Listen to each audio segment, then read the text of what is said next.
Masih dalam rangkaian Imlek ke-2576 Kongzili, suasana penuh kebahagiaan dan kebersamaan mewarnai perayaan Tahun Baru Imlek di Wihara Dharmakirti.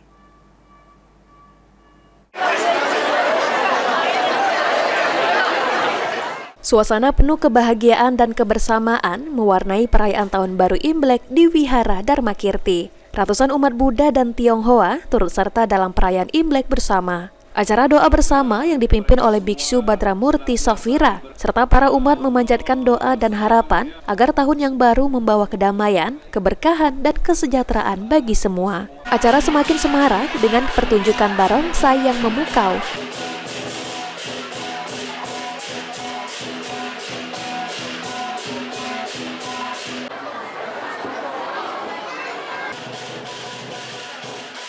Serta pentas seni yang dibawakan oleh anak-anak menambah kemeriahan suasana perayaan.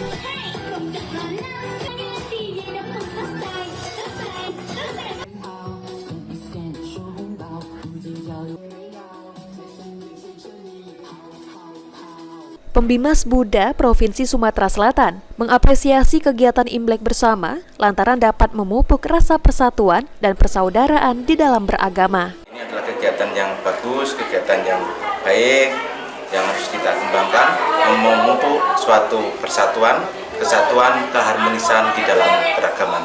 Terima kasih. Sementara itu, Ketua Panitia Imlek Wihara Dharmakirti mengatakan, acara Imlek bersama ini rutin dilaksanakan setiap tahun, sekitar seminggu setelah Sinchia.